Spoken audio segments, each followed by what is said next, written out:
everybody on board, particularly the new folks that we've already had. We've been some familiar faces out here.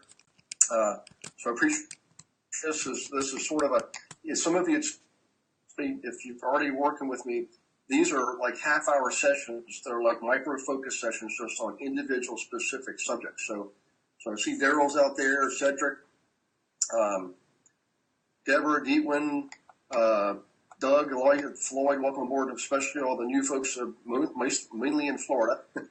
Okay, but we got people literally here from California and all over. Mark Hamilton, all the way up in the Oregon area. So, in any case, welcome aboard, guys, and I appreciate you being a part of this. Now, back to what I was saying. When you acquire rentals, you've got to actually put in some effort to make sure that they're profitable. In other words, you're maximizing income, you're minimizing expenses. Huge subject. A lot of people don't realize that because we're all taught from all the gurus how to acquire the properties. We're not taught how to actually maintain them in a profitable state. I don't mean maintain just in terms of physical maintenance. That is part of it, okay? But for financial reasons, legal reasons, all these different aspects to the business, because it actually is a business. You know, tenancy, screening, advertising, marketing, it is a big business, and you have to learn all these skills, okay? The biggest problem is this is a lot of people get into it and they start to think, my gosh, this is not passive. It's not what the IRS says. And you're right. It's anything but passive. It's just according to the tax code, it's considered passive income. All right. Now, I do recommend that when you begin acquiring rentals, at some point you start turning over all the operational duties to delegating. Okay, it'll make your life a lot easier. Right. So, in any case, first things first. You are going to get the book on the subject automatically. We're going to give that to you. I think you're either going to get a link turn up on your chat box if you're on GoToWebinar, or if you're on Facebook Live. Welcome aboard there. You can see it in your comment section. And please comment. If you're in there, post your questions, comment. If you're on Facebook Live, if you're on GoToWebinar, you're familiar with the routine, using your question box to do that. And Beverly's going to monitor those, okay? And I'll focus on the content and focus on you. So you're going to get the book. Also, a big surprise here at the end. I'll wait to the end for the surprise. But in any case, back to this. I want to focus on a few things that just help you make it feel a lot better right out of the gate. If you own rentals, or if you're helping people with their rentals. Maybe you're a property manager, maybe you're a realtor, maybe you're both. Maybe you're all three, which is what I recommend. You can actually turn some of those problems into real profits, okay? For example, the application on something everybody does. A potential tenant is going to present it to you. Okay, you should be collecting an application fee.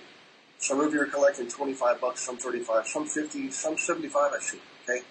At a minimum, my recommendation is you collect $50. Now, there are some states and provinces that have limitations on that, okay? Up in Ontario, Canada, near Toronto, for example, there are restrictions on how many applications you can receive at a time and collect fees on those applications. In other words, they don't want you turning receiving application fees into a profit center. It's a necessary part of the business, okay? I can see the logic, but every other place, it actually is part of the business. It's part of the business model, okay? Having said that, you should also collect that for every person over the age of majority. Age of majority is somewhere between 18 and that's 18. Some states it's mandated at 21. Some states they let you choose the business center. Like in Pennsylvania, for example, you can choose what that is. You're between 18 and 21. The point is you rent one of your units that you own or you're managing for someone else. You need to run a credit check and background check on both of those folks. We really encourage you to do credit, job history, domicile history, domicile being where they've lived, how many places they lived in the last few years, how many times have they moved, and public record, which is going to show criminal activity and things like that. Okay, get all four. It's extremely important that you do all four. Sorry, I'm not going to get into different vendors that provide these services. You could just Google that yourself and find that. I want you to focus on the fact that you need to do it, number one. Number two is you can actually make money doing it. Okay. So lease application fees. How about lease renewal fees? All right. A lot of you aren't doing that. I know I've spoken to you. I've taught a lot of you over the last couple of years. I highly encourage you to charge a lease renewal fee every time the lease is due when it's renewal. Okay, and I would probably suggest $75 on that. And this is a suggestion. You could charge 100, you could charge 50. It's just a suggestion for me. I suggest you charge 75 for a lease renewal. So right away, you've got two sources of income coming in addition to the rents. Now, it gets a lot better than that. Okay, I'm going to go into some subjects that sometimes are a little bit painful for us, but I'm going to show you how to turn them into profit centers, hence the title of the book, Turning Rental Problems into Real Estate Profits. Okay, some of these things I just, through sheer persistence and pain, discovered how to actually make money, turn them into a pleasant profit center, right? So one of those is pets. Show of hands, or if you guys could type in your question box, or if you're commenting, if you're on Facebook Live, comment. How many of you have a pet policy where you don't allow pets? And go ahead and type that in. I'm going to just see some numbers here. And I'll tell you, when I first started in this business years ago, I also had a pet policy, a no pet policy. And guess what I found out? I still had pets. Yeah. I mean, people sometimes they forget, sometimes they don't care. A boyfriend buys a brand new kitty cat for his girlfriend, and she's just not even thinking of the lease when she takes the kitty cat in. So I found out in a number of units, in spite of my best efforts, people would still, not a lot of them, but they would bring in pets. It got to the point where I thought, okay, I'm gonna do something counterintuitive to what I've always thought, which is I'm going to allow pets, but I'm not just going to just say, okay, everybody can have a pet. I'm going to create a pet policy. Okay, I'm going to allow pets, and I'm going to turn it into a profit center. So in the past, sometimes I had to replace a carpet because a male cat who's not been neutered would spray and basically ruin a carpet, also the padding, and sometimes even the subfloor underneath the padding. Boy, that's expensive. So what I decided to do is, in my advertising, I would put in there pet friendly, pets allowed. What I found out was it didn't attract everybody. It did attract everybody initially who had pets. They were like, wow, this guy allows pets. This is great. And then when I would meet them, I'd show them the pet policy and show them that I collect an additional deposit for the pet. I also collect additional rent for the pet. And guess what happened? The bad pet owners are the ones who ended up going away. They're like, holy smokes, this is going to cost me a fortune. I know my dog or cat's going to ruin the place. Why am I going to go through all this and lose my deposit money?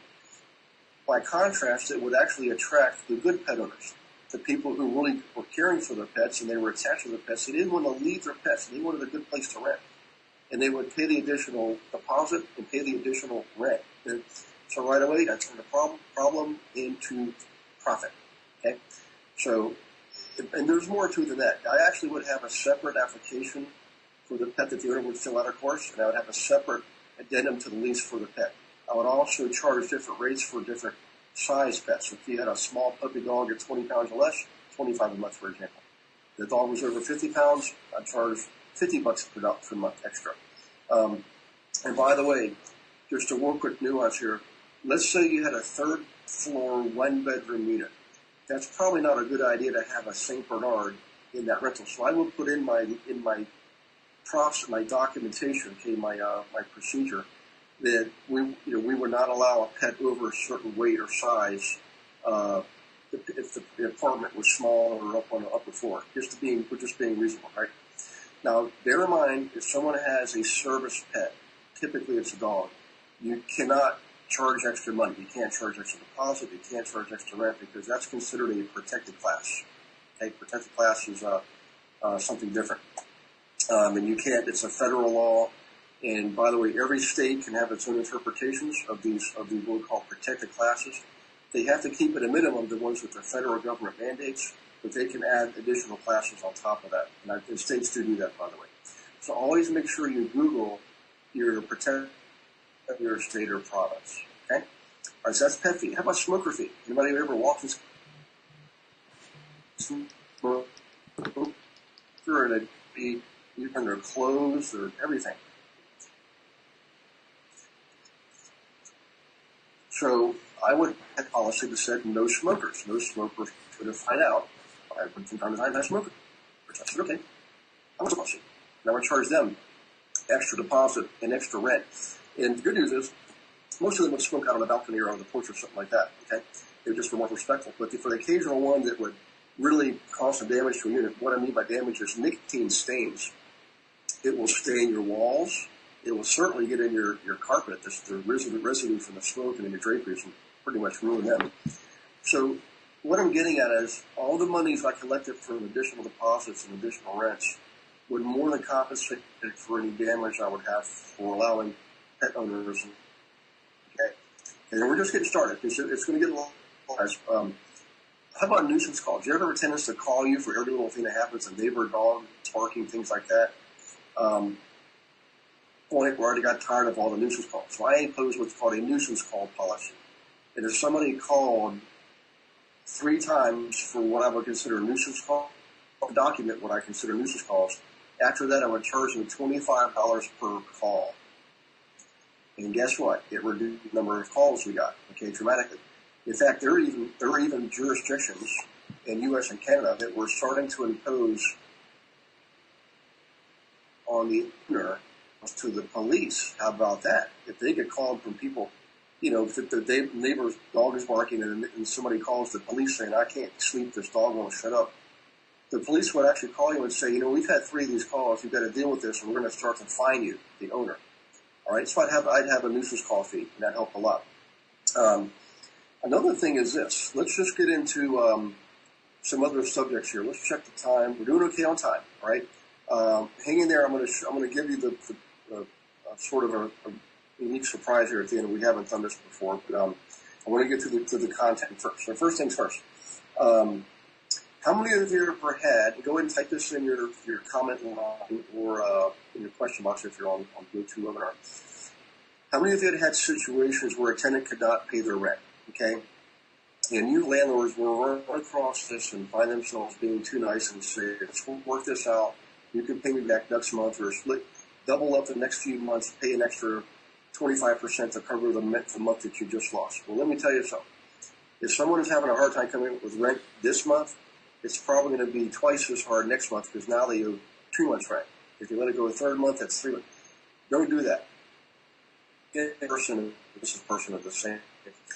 If their situation is legitimate, there are charitable organizations that are there in place, and they help people who need a little hand up in the situation. So in this case, sometimes paying rent. Okay. What I discovered was this: if I work with the charitable organizations, they would often call me and ask me if I have a unit that I can place somebody like a refugee family. I literally started making my units available for refugee families from at the time. Starting back in the late 90s, it was families from Bosnia. Anybody remember that? They actually were pretty good tenants, okay? And for me, the benefit was I would almost never have vacancies. I would get these people coming in who are already screened and vetted, not for terms of tenant, but in terms of coming into the United States. They would come in through Catholic charities, through Jewish or different organizations, and they wouldn't pay all the rent, and the tenants had to pay the rent going forward, and it often worked very well. Let's see, hang on, I just got a message. Okay, so back to this. It worked very well. In fact, we started promoting or allowing refugees from Burma and Nepal back in the 2000s, okay? And we still live that. Great tenants. Our collection rate on those buildings was over 95% by the 5th of the month. That's a phenomenal collection rate for rentals. After the first rent payment, they had to start paying their own, and they were some of our best tenants I have been, still are. And it's, turn a problem into profit. With churches, different organizations will sort of person's rent for them under the right circumstances. Okay. Now, in any case, going forward here, the people always ask about Section 8. I will tell you, I used to do that a lot. I don't do it anymore. I'm not suggesting you don't do it. That's not what I'm suggesting. What I'm suggesting is look into it. This. Yes, you can get regular rents coming on a regular basis, guaranteed payment. There is, and the same thing in Canada. We just call it something different. the rates that the government is determining or prevailing rates for rentals like yours in your area are often not accurate. They're often low. Every now and then it's higher, but usually they're low. Okay. They also, it's the attendance over time. So in any case, keep in mind that, when you rent to someone who's on a government subsidy, you're going to get paid in your property, your unit